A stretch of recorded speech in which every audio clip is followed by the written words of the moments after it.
কুল্লু নাফসিন যায়িকাতুল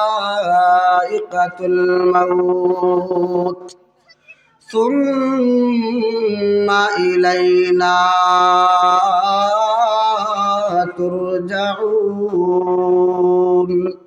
ও দুনিয়াবাসী লোকেরা শুনো, এই দুনিয়ার মধ্যে যত প্রাণীরা আছে, যত প্রাণী আছে, যত জানদার আছে, সমস্ত প্রাণীরা মৃত্যুর স্বাদ ভোগ করিতে হবে। এই মৃত্যুর স্বাদ ভোগ করার পরে শেষ হবে না। আল্লাহ রাব্বুল আলামিন আপনাকে আবার আমাকে পুনরায় জীবন দান করবেন। এরপরে আল্লাহ রাব্বুল আলামিন পুনরায় জীবন দান করার পরেও শেষ নয়, আপনাকে আমাকে আল্লাহর দরবারে ফিরে যেতে হবে। ঠিক না বেঠিক? সুম্মা ইলাইনা তুরজাউন। সবাই আল্লাহর কাছে ফিরে যেতে হবে। আমরা সবাই একদিন এই দুনিয়ার জমিনের মধ্যে ছিলাম না। দয়া আর মায়া করে আল্লাহ রাব্বুল আলামিন আমাদেরকে জীবন দিয়ে এই দুনিয়ার মধ্যে পাঠাইছেন। আবারও একদিন এই জীবন আমাদের থাকবে না। এই জীবন আমাদের ক্ষণস্থায়ী জীবন, এই জীবন আমাদের স্থায়ী জীবন নয়। এই জীবনের অস্থায়ী জীবনের মধ্যে যদি আমরা সামান্য ত্যাগ করিতে পারি, সামান্য কষ্ট করে পুঁজি সংগ্রহ করিতে পারি, সেই অল্প সময়ের জিন্দেগি আমাদের জিন্দেগির সাজানো যদি হয়, তাহলে এই অল্প জীবনের আমলের কারণে স্থায়ী জীবন সুখীময় হবে। পক্ষান্তরে যদি আমরা এই অস্থায়ী জীবনের মূল্যায়ন না করে যেমন খুশি তেমনভাবে যদি চলাফেরা করি, তাহলে সেই কিয়ামতের কঠিন দিনে, যেই দিন আপন মানুষদেরকে স্বীকার করবে না, আল্লাহ রাব্বুল আলামিন সূরা ৩১ নম্বর পারার সূরা আবাসার মধ্যে আল্লাহ রাব্বুল আলামিন ঘোষণা করেন, ইয়াউমা ইয়াফিরুল মারউ মিন আখিহি ওয়া উম্মিহি ওয়া আবিহি ওয়া সাহিবাতিহি ওয়া বানিহি লিকুল্লি ইমরিইম মিনহুম ইয়াউমাইযিন শাআনুন ইউগনি। আল্লাহ রাব্বুল আলামিন সেই কিয়ামতের ভয়াবহ সময়ের কথা স্মরণ করিয়ে দেন। কিয়ামতের এমন এক কঠিন সময় হবে, যে সময় আপন ভাই ভাইকে স্বীকার করবে না, বাবা সন্তানকে স্বীকার করবে না,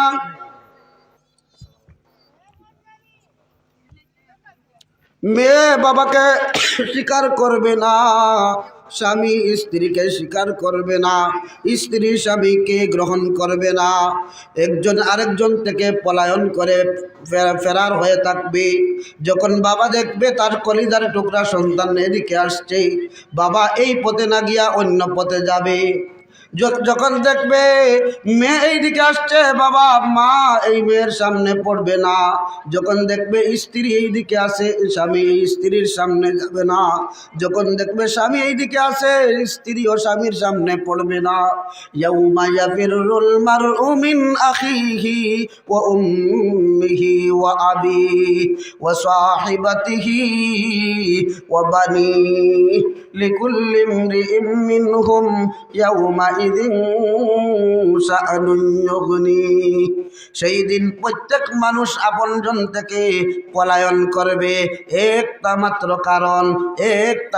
কারণ, কারণটা হলো যদি সন্তানের সাথে সাক্ষাৎ হয় আর ওই সন্তান যদি বলে, ও বাবা, দুনিয়ার জমিনে আমার লালন পালন করতে যাইয়া কত নামাজ ছেড়েছ, আমাকে আরামে রাখতে যাইয়া কত আল্লাহর হুকুমে হুকুমের অমান্য করে চলেছ, মাথার গাম পায়ে ফেলাইয়া আমাকে খুশি রেখেছ। ও বাবা, আজকে আমি বিপদের সম্মুখীন হইয়া গিয়েছি, আমাকে সামান্য সাহায্য করো নেকি দিয়া। এই কথা সন্তানে বলে ফেলবে। এই বয়ে বাবা মা সন্তানের সামনে ধরা দিবে না, সন্তানের সামনে মা বাবা ধরা দিবে না, মা বাবার সন্তানের সামনে ধরা দিবে না, সন্তানও মা বাবাকে সামনে ধরা দিবে না। একটা মাত্র কারণ, যদি আমার কাছ থেকে যদি কোনো নেক আমল চেয়ে নিয়ে জন্য আপনজন থেকে দূরে পলায়ন করে, আপন মানুষের পাশে দাঁড়াবে না। আপন হবে যেই জিনিসগুলো আপনি বসবেন, এই মাহফিলে যত সময় বসা থাকবেন তত সময় আপনার আমার গুনাহ মাফ হইতে থাকবে। এই মাহফিলের মধ্যে যা আলোচনা হবে যদি আমলের নিয়তে করা হয় এবং আমলের নিয়তে যদি শোনা হয় তাহলে এই মাহফিল সার্থক হবে। আমি আল্লাহর কাছে তৌফিক চাই আপনাদের জন্য, আমার জন্য, আমাকে যেন আমল করার নিয়তে কিছু কথা বলার এবং আপনাদেরকে আমলের নিয়তে শোনার আল্লাহ তৌফিক দান করেন। সবে বলি আমিন। ও আমার মুরব্বী বাবারা, এই এলাকার মধ্যে আপনার আমার মতো আরো কত মুসলমান আছেন না নাই? এই এলাকার মধ্যে কি ওই সমস্ত মুসলমান বাকিরা কি ওই বিধর্মী? না না না, এই এলাকার মধ্যে আপনার আমার মতো আরো কত মুসলমানেরা রয়েছে, ওদেরকে আল্লাহ পছন্দ করেন নাই, মাহফিলের সামিয়ানার নিচে গ্রহণ করেন নাই। আপনাকে আমাকে আল্লাহ পছন্দ করেছেন বিদায় দুনিয়ার যাবতীয় জায়জাবেলা ছেড়ে এই মাহফিলের মধ্যে ঠান্ডার মধ্যে বসার আল্লাহ তৌফিক দিয়েছেন। এতে আপনারা খুশি না বেজার? আলহামদুলিল্লাহ বলি আলহামদুলিল্লাহ। বান্দা বান্দি যখন একবার আলহামদুলিল্লাহ বলবে, আল্লাহ রাব্বুল আলামিন ওই বান্দা বান্দির উপর খুশি হইয়া নিয়ামত আরো বাড়াইয়া দিবেন। এজন্যই ও আমার মুসলমানের বাবারা, আমরা যারা এখানে এসেছি আমরা ধন্য, অবশ্যই আমরা ধন্য। আল্লাহ আমাদেরকে পছন্দ করেছেন বিদায় আমরা এই মাহফিলে এসে বসতে পেরেছি। আল্লাহ রাব্বুল আলামিন আমাদেরকে আমাদের আশা এবং বসারে কবুল করুন।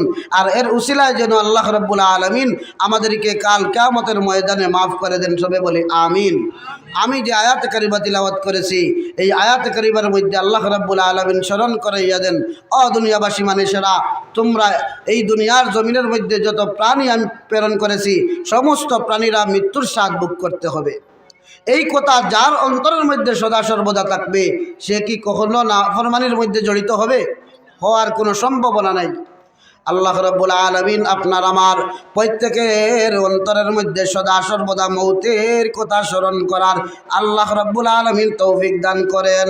আল্লাহর নবী সাল্লাল্লাহু আলাইহি ওয়াসাল্লাম বলেন, আকসিরু যিকরা হাযিবিল লাযাতিল মাউত।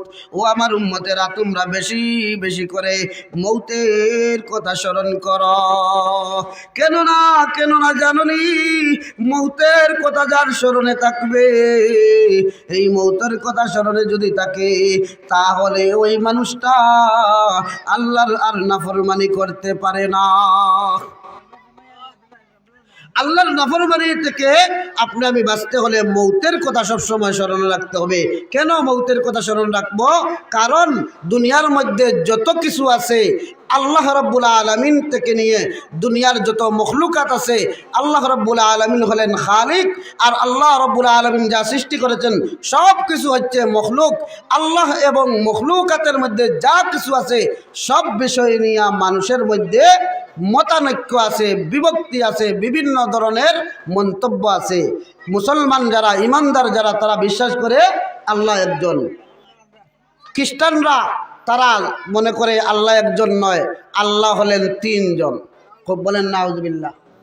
আল্লাহ তো একজন, মরিয়ম আল্লাহর স্ত্রী, ঈসা আলাইহিস সালাম আল্লাহর ছেলে। নাউজুবিল্লাহ বলেন। খ্রিস্টানরা আল্লাহকে নিয়ে মতানৈক্য করে, ইহুদিরা আল্লাহকে নিয়ে মতানৈক্য করে, হিন্দু ধর্মের ভাইয়েরা বোনেরাও আল্লাহকে নিয়ে, স্রষ্টাকে নিয়ে তারা মতানৈক্য করে। এক কথায় হলো আল্লাহ একজন না কয়জন, এ বিষয় নিয়ে মানুষের মধ্যে মতানৈক্য আছে। চন্দ্র ঘুরে না পৃথিবী ঘুরে, সূর্য ঘুরে না পৃথিবী ঘুরে, এটা নিয়েও মানুষের মধ্যে বিভক্তি আছে, মতানৈক্য আছে। ঠান্ডা গরমের মধ্যে নিয়ে আপনার মানুষের বিভক্তি আছে, সব কিছু নিয়ে বিভক্তি মতানৈক্য আছে ঠিকই, কিন্তু একটা বিষয় নিয়ে দুনিয়ার সমস্ত মানুষেরা একমত, সেই জিনিসটা হচ্ছে মৌত। সবাই বিশ্বাস করে মৃত্যুবরণ করব, সবাই বিশ্বাস করে মৃত্যুবরণ করব। মুসলমান যেমনভাবে বিশ্বাস করে মৃত্যুবরণ করতে হবে, ইহুদিরাও বিশ্বাস করে মৃত্যুবরণ করতে হবে, খ্রিস্টানরাও বিশ্বাস করে মৃত্যুবরণ করতে হবে, হিন্দুরাও বিশ্বাস করে মৃত্যুবরণ করতে হবে, নাস্তিকরাও বিশ্বাস করে মৃত্যু একদিন আসবে। মৃত্যু নিয়ে কোনো মতানৈক্য নাই, কিন্তু মৃত্যুর পরবর্তী সময় নিয়েও আবার মতানৈক্য আছে। ইমানদার মুসলমান যারা, ইমানদার মুসলমানদের আকীদা হচ্ছে, আল্লাহ রাব্বুল আলামিন ঘোষণা করেছেন সুম্মা ইলাইনা তুরজাউন। মৃত্যুবরণ করার পরে, ও দুনিয়ার মানুষেরা, মৃত্যুবরণ করার পরে আল্লাহর কাছে ফিরে যেতে হবে।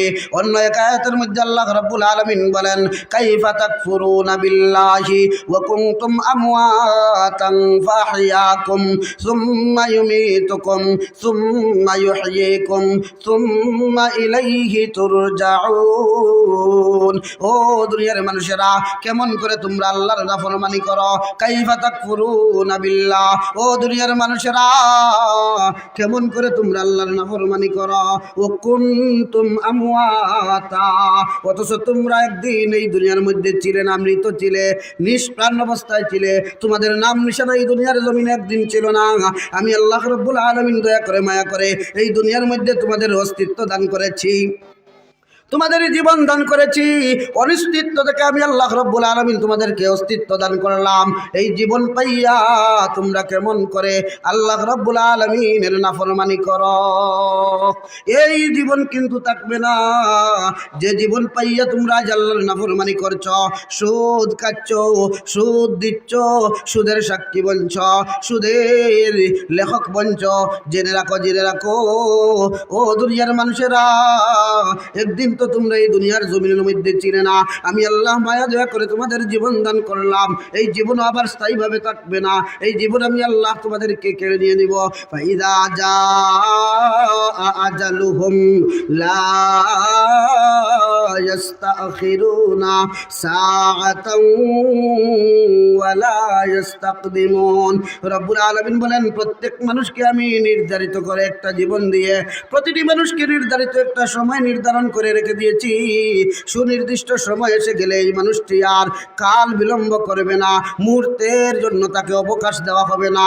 যখন আজল শেষ হইয়া যাইবে, সঙ্গে সঙ্গে ওই মানুষটি দুনিয়ার জমিন ছাড়িয়া কবরের জগতে যাইতে হবে। ঠিক না বেঠিক?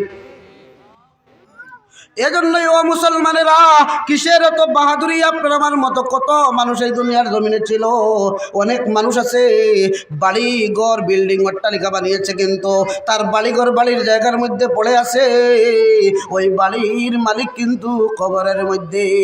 ব্যাংক ব্যালেন্সওয়ালারা ব্যাংকের মধ্যে অ্যাকাউন্ট করে ব্যাংক ব্যালেন্স রেখে গিয়েছে, কিন্তু সে 2.5 হাত মাটির কবরের ভিতরে। এই মানুষগুলো আমাদের মতো এই দুনিয়ার জমিনের মধ্যে একদিন ছিল, আজ তারা কবরের মধ্যে চলে গেছে। আজ আপনি আমি আছি, কাল হয়তো এই দুনিয়ার জমিনের মধ্যে নাও থাকতে পারি। এই দুনিয়ার জমিনের উপরে যতদিন থাকবো, সেই সময়টুকু অন্তত পক্ষে আল্লাহর নাফরমানি থেকে বেঁচে থেকে আপনি আমি কাটাইতে হবে। যদি আল্লাহর নাফরমানি ছাড়া এই জীবনটুকু যদি কাটাইতে পারি, অবশ্যই অবশ্যই আল্লাহ রাব্বুল আলামিন আপনাকে আমাকে সেই মহা অনন্তকাল, যেই মহা অনন্তকালের মধ্যে, সেই মহা অনন্তকালের মধ্যে স্থায়ী জিন্দগির মধ্যে আল্লাহ রাব্বুল আলামিন সুখীময় করবেন জান্নাত দিয়ে।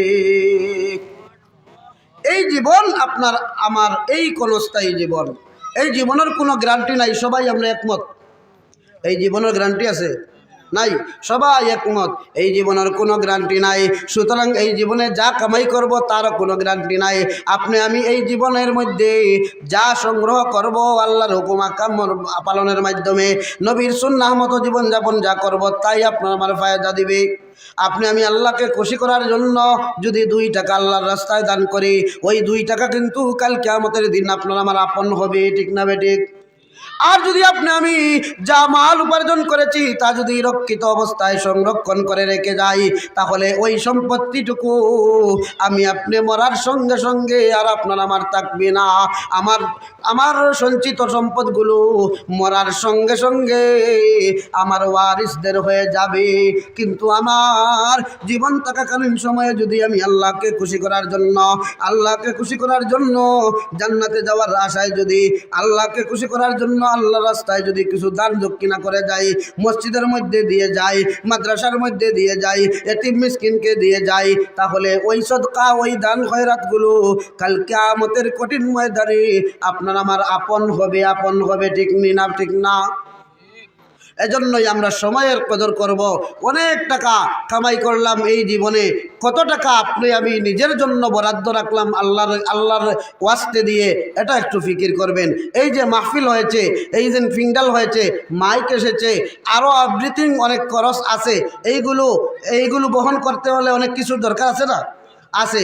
এখন যদি আমরা যারা আছি সবাই যদি বলি আমাদের এলাকার মুর্দেগানদের রুহের মাগফিরাতের জন্য আয়োজন করা হয়েছে এই মাহফিলটি, যারা আয়োজন করেছে তাদেরকে একটু সহযোগিতা করি, 2 টাকা 4 টাকা 5 টাকা যে যত পারি 100 টাকা 200 টাকা করে সামান্য দিয়ে এই শরিক হই, আর আমাদের মুর্দেগানরা কবরের মধ্যে শুইয়া এই দানের আপনার সোয়াবটুকু পান। আমরা সবাই চাইতো বুঝলাম না, আমার কথা মনে বুঝাইতে পারি নাই। আজকে যদি এই মাহফিল, অবশ্যই তো দিনী মাহফিল, এখানে স্বীকার করেন তো আপনারা, দিনী মাহফিল, এই দিনী মাহফিলে যদি আমি 10টা টাকা দেই, তাহলে এই 10 টাকা দেওয়ার সোয়াব কি আমার মুর্দার কবরে যাবে না? অবশ্যই যাবে। এই নিয়তে আমরা এই মাহফিলে শরীক হব, কেউ শ্রম দিয়া, কেউ পরামর্শ দিয়া, কেউ টাকা পয়সা দিয়া, আর আমরা সবাই উপস্থিতি হইয়া এবং নগদ কিছু সদকা খয়রাতের মাধ্যমে আমরা এই মাহফিলের মধ্যে অংশগ্রহণ করব। এর আগে আমার যে আলোচ্য বিষয় ধার্য করে দেওয়া হয়েছিল সেই আলোচ্য বিষয়ের উপর সামান্য কিছু কথা বলবো। এই আপনারা সবাই জানেন, আমি দ্বিতীয় যে আয়াতে কারিমা তিলাওয়াত করেছি, আল্লাহ রাব্বুল আলামিন সূরা বাকারার 275 নম্বর আয়াতের মধ্যে ঘোষণা করেন, আল্লাযীনা ইয়াকুলুনার রিবা। এই আলোচনাটুকু কিন্তু অতি জরুরি এবং খুব তিতা খাইলে কি হয় মুরব্বীরা একটু বলেন তো? বেশি তিতা জিনিস খাইলে কি ফায়দা আছে? উপকার হয়, কিন্তু খাইতে অনেক কষ্ট লাগে। ঠিক আজকে আমার আলোচ্য বিষয়টা অনেক তিতা হবে, কিন্তু বর্তমান যুগ উপযোগী। এমন একটা বেমার, এমন একটা ভাইরাস আমাদের সমাজের রন্ধ্রে রন্ধ্রে ঢুকে গেছে। এই ভাইরাসটা ধনীরাও গ্রহণ করে, ধনীরাও প্রদান করে, গ্রহণও করে, প্রদানও করে, গরিবরাও করে, গরিবরা করে, যাওয়ার কোনো জায়গা নাই, উপায় নাই। ঋণে বাহির হইলে ঋণ কেউ দিতে চায় না, সুদের উপরে গেলে আবার দে। ধনীরাও লিপ্ত, হয়তো সুদ দিয়া লিপ্ত, না হয় সুদ গ্রহণ করে লিপ্ত। বেশিরভাগ এই সুদের ভয়াবহতা সম্পর্কে, আর সুদ এমন একটা জিনিস যেই সুদে ধনীদেরকে আরো ধনী বানায় আর গরিবদেরকে আরো গরিব বানায়। একমত নি না দ্বিমত আপনারা? এই সুদ ধনীদেরকে আরো ধনী বানায় আর গরিবদেরকে আরো গরিব বানায়। এটা হলো সুদের সাময়িক আপনার ভয়াবহতা। এখন আমি গরিব মানুষ, আমি জানলাম সুদ গ্রহণ করলে আমাকে আরো গরিব বানাইবে, তাহলে আমাকে কোন পাগলে বলছে আমি সুদখোরের কাছে গিয়ে সুদ আনতে? আমার আল্লাহ রাব্বুল আলামিন সূরা বাকারার 275 নম্বর আয়াতের মধ্যে ঘোষণা করলেন, আল্লাযীনা ইয়াকুলুনার রিবা। যারা সুদ গ্রহণ করে, সুদের কারবার করে, যারা সুদ খায় এবং সুদ প্রদান করে, লা ইয়াকুমুনা ইল্লা কামা ইয়াকুমুল্লাযী ইয়াতাখাব্বাতুহু আশ-শাইতানু মিনাল মাস। আল্লাহ রাব্বুল আলামিন বলেন ওই সুদদাতা এবং সুদ গ্রহণ করনেওয়ালা, সুদ প্রদানকারী, সুদ গ্রহণকারী, ওই দুই শ্রেণীর মানুষেরা কিয়ামতের ময়দানে ভালো মানুষের মতো আল্লাহর সামনে হাজিরা হবে না। আল্লাহর সামনে সুস্থ অবস্থায় ওই সুদ প্রদানকারী এবং সুদ গ্রহণকারী ব্যক্তিরা আল্লাহর সামনে দণ্ডায়মান ভালো অবস্থায় ভালো মানুষের মতো হবে না। তারা এমনভাবে দণ্ডায়মান হবে যে মানুষটিকে জিনগ্রস্ত মানুষ, যে মানুষটিকে জিন্নাতে আসর করেছে। আপনারা কি কেউ দেখেছেন কোনো মানুষকে জিন্নাতে আসর করেছে? জিন্নাতে ধরা মানুষের সাথে কি আপনাদের কখনো সাক্ষাৎ হয়েছে? এই মানুষটি কি আপনার আমার মতো স্বাভাবিক থাকে, না আবুল তাবুল আউলা জাউলা হয়ে যায়? পাগলের মতো হইয়া যায়, তার মাথায় কাজ করে না। আল্লাহ রাব্বুল আলামিন বলেন যারা সুদ গ্রহণ করে, যারা সুদ প্রদান করে, সুদ গ্রহণকারী এবং সুদ প্রদানকারী ব্যক্তি কিয়ামতের কঠিন ময়দানে আল্লাহর আদালতের মধ্যে ভালো সুস্থ মানুষের মতো দাঁড়াইতে পারবে না। সে দাঁড়াইবে পাগলের মতো। শয়তানে যে মানুষের উপর সওয়ার হইয়াছে, ওই শয়তানে ধরা মানুষের মতো সে আল্লাহর আদালতে দাঁড়াইবে। এটা ইজ্জত না বেইজ্জতি? হাসরবাসী যারাই দেখবে সবাই বুঝতে পারবে এই মানুষটি দুনিয়ার জমিনের মধ্যে সুদখোর, হয় সুদখোর ছিল, না হয় সুদ প্রদানকারী ছিল, না হয় সুদ গ্রহণকারী ছিল। কেন? আল্লাযীনা ইয়াকুলুনার রিবা লা ইয়াকুমুনা ইল্লা কামা ইয়াকুমুল্লাযী ইয়াতাখাব্বাতুহুশ শাইতানু মিনাল মাস যালিকা বিআন্নাহুম ক্বালু। তারা একথা বলে, সুদখোরেরা এই কথা বলে, ইন্নামাল বাইউ মিথলুর রিবা। না বুঝিয়াও বলেন নাউযু বিল্লাহ। ইন্নামাল বাইউ মিথলুর রিবা, সুদ নাকি ব্যবসা বাণিজ্যের মতো। বলেন নাউযুবিল্লাহ। আল্লাহ রাব্বুল আলামিন তাদের এই কথার জবাবে আয়াতের পরের অংশে বলেন ওয়া আহাল্লাল্লাহুল বাই'a ওয়া হাররামার রিবা। ও দুনিয়ার সুদখোরেরা শুনো, তোমরা যারা বলো সুদ ক্রয় বিক্রয়ের মতো, না না না, আমি আল্লাহ রাব্বুল আলামিন ক্রয় বিক্রয়কে হালাল ঘোষণা করলাম আর সুদকে হারাম ঘোষণা করলাম। সুদ কুরআনে বলেছেন। কোথায় বলেছেন? 75 নম্বর আয়াতের মধ্যে আল্লাহ রাব্বুল আলামিন স্পষ্ট করে বলেছেন আহাল্লাল্লাহুল বাই'a ওয়া হাররামার রিবা। সুদকে আল্লাহ রাব্বুল আলামিন হারাম ঘোষণা করলেন আর ক্রয় বিক্রয়কে আল্লাহ রাব্বুল আলামিন হালাল ঘোষণা করলেন। এখন আমরা আল্লাহর দেওয়া হালালকে গ্রহণ করব নাকি আল্লাহর দেওয়া হারামকে গ্রহণ করব? হালালকে যারা গ্রহণ করবে ওই ব্যক্তিদের সম্পর্কে রাসূলুল্লাহ সাল্লাল্লাহু আলাইহি ওয়াসাল্লাম বলেন যে যারা ব্যবসা বাণিজ্য করবে, সৎভাবে ব্যবসা বাণিজ্য করবে, ওই সমস্ত ব্যবসায়ীদের হাসর হবে নবীগণের সাথে, সুহাদাগণের সাথে, সিদ্দিকগণের সাথে। বলেন সুবহানাল্লাহ। 2 নম্বর হাদিস শরীফের মধ্যে আল্লাহ রাসূল সাল্লাল্লাহু আলাইহি ওয়াসাল্লাম বলেন যে ব্যক্তি সুদের লেনদেন করবে, সুদ গ্রহণ করবে অথবা সুদ প্রদান করবে, ওয়া করলে যতটুকু অপরাধ হয় অনুরূপ অপরাধী সে বনে যাবে। নাউযুবিল্লাহ। আপনারা কেউ এখানে আছেন যে মায়ের সাথে জিনা করার কল্পনা করার মতো এখানে কেউ আছেন? কোনো পাগল যদি না হয়, কোনো মস্তিষ্ক সম্পন্ন মানুষ, বিবেক সম্পন্ন মানুষ মায়ের সাথে জিনা করা দূরের কথা, মায়ের সাথে কুদৃষ্টিতেও সে চাইবে না। কিন্তু যারা সুদ ইচ্ছা করে গ্রহণ করে, সুদের লেনদেন করে, ওই সমস্ত সুদখোরদের সর্বনিম্ন শাস্তি হচ্ছে আপন গর্ভধারিণী মায়ের সাথে জিনা করার সমপরিমাণ গুনাহ। আরেক হাদিসের মধ্যে আল্লাহ রসুল সাল্লাল্লাহু আলাইহি ওয়াসাল্লাম বলেন, যে ব্যক্তি ইচ্ছা করে 1 দিরহম 1 টাকা সুদ গ্রহণ করবে অথবা সুদ প্রদান করবে, ওই সুদ কুরের জন্য নবীজি বলেন 36 বার জিনা করলে যত পরিমাণ গুনাহ হবে, জেনে বুঝে 1 টাকা পরিমাণ সুদ গ্রহণ করলে এবং সুদ প্রদান করলে 36 জন মহিলার সাথে জিনা করার সম পরিমাণ গুনাহ হয়। এই গুনাহ কি আমরা করার পক্ষে না বিপক্ষে? নবী করিম সাল্লাল্লাহু আলাইহি ওয়াসাল্লাম আরেকটি হাদিসের মধ্যে বলেন, লানা আকিলার রিবা মুকিলাহু ওয়া শাহিদাইহি ওয়া কাতিবাহু। আল্লাহর নবী সাল্লাল্লাহু আলাইহি ওয়াসাল্লাম বলেন, 4 শ্রেণীর মানুষের জন্য আল্লাহ এবং আল্লাহর রাসূল লানত করেছেন, অভিশাপ দিয়েছেন।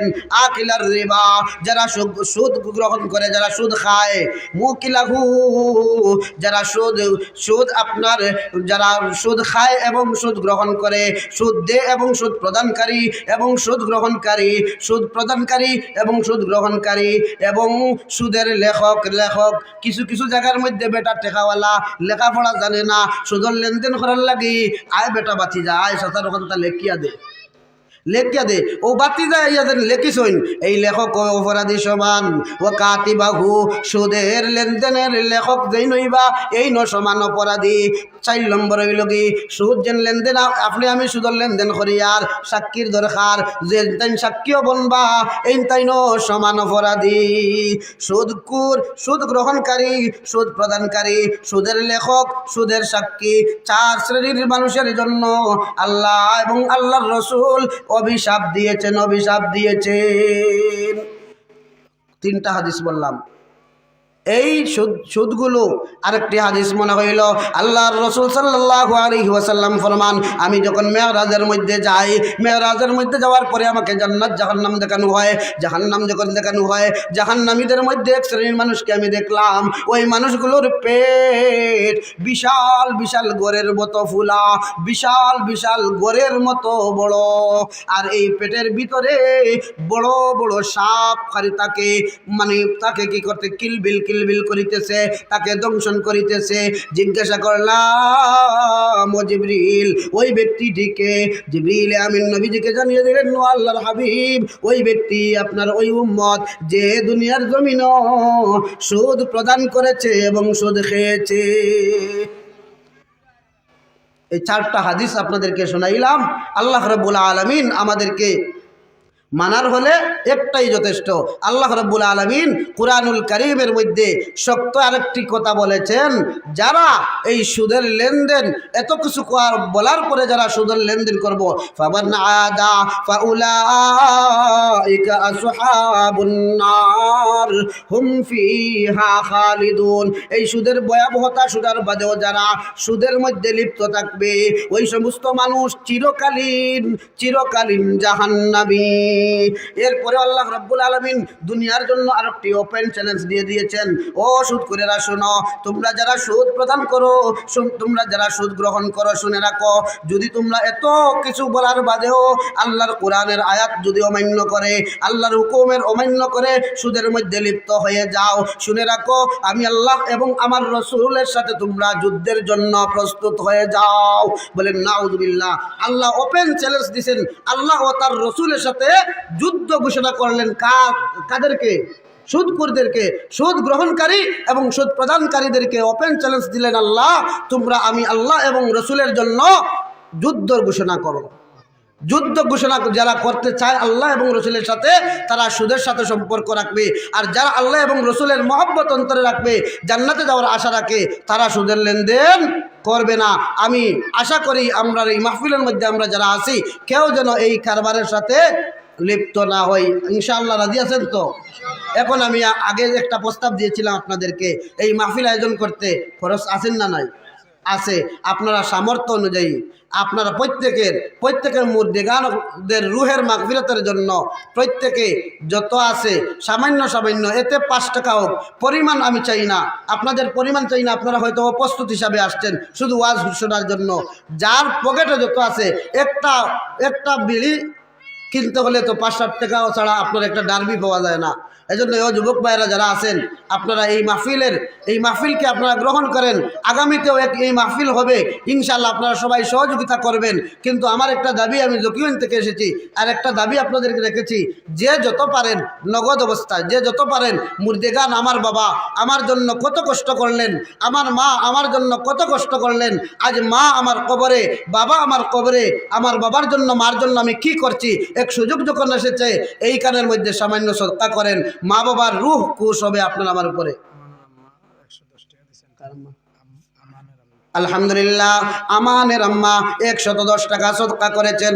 আয় আল্লাহ, তোমার বান্দির এই সদকাকে কবুল করো, মঞ্জুর করো রব্বুল আলামিন। যে নিয়তে তোমার বান্দি সদকা পাঠাইলেন গো আল্লাহ, যদিও আমি জানি না তোমার বান্দির নিয়ত, তুমি আল্লাহ তো ভালো জানো।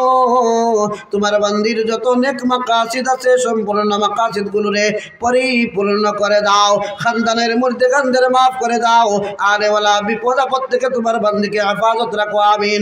আমার এক মুরব্বী চাচা 100 টাকা সদকা, আয় আল্লাহ তোমার বান্দার এই সদকাকে কবুল করো, মঞ্জুর করো। যে নিয়তে দান করেছেন নিয়তের মধ্যে কামিয়াবি দান ফরমাও রব্বুল আলামিন।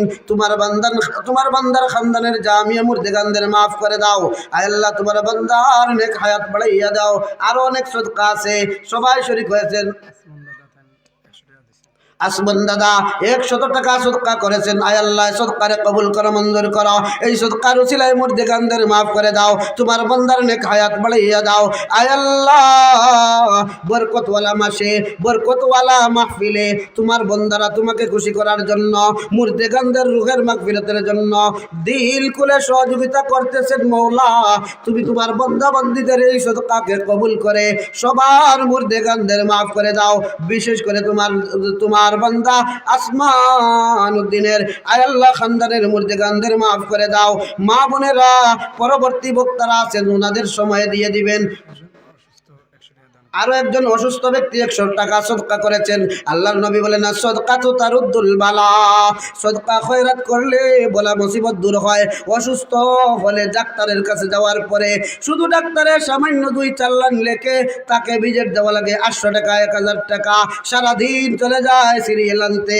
কিন্তু আল্লাহর বান্দিরা যখন অসুস্থ হয়, যদি দিল খুলিয়া আল্লাহকে যদি টাকা দিয়ে আল্লাহর ওয়াস্তে দান করে, ওই দানের কারণে আল্লাহ রাব্বুল আলামিন এই বেমারটা শিফা দিতে পারেন কি পারেন না? অবশ্যই পারেন। যে আল্লাহ বেমার দিতে পারেন সেই আল্লাহও শিফা দিতে পারেন। আমরা সবাই বলি, আয় আল্লাহ আমাদেরকে বড় ধরনের ছোট বড় কোনো ধরনের বেমার দিয়া পরীক্ষা করিও না, সবে বলি আমিন। আয় আল্লাহ আমাদেরকে যতদিন বাঁচাইয়া রাখো মওলা, সুস্থ অবস্থায় তোমার গোলামি করার তৌফিক দান ফরমাও।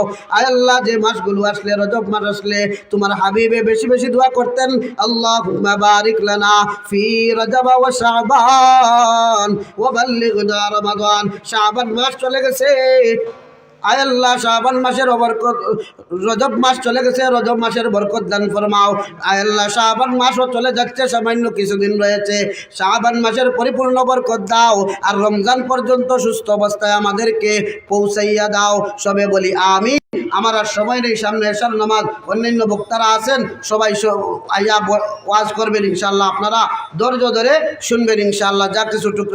যা কিছু আমি বললাম এগুলোর উপর সর্বপ্রথম আল্লাহ আমাকে আমল করার তৌফিক দান করেন, এরপরে আপনাদেরকে আল্লাহ রাব্বুল আলামিন তৌফিক দান করুন। ওয়া আখিরু দাওয়ানা আনিল হামদুলিল্লাহি রাব্বিল আলামিন।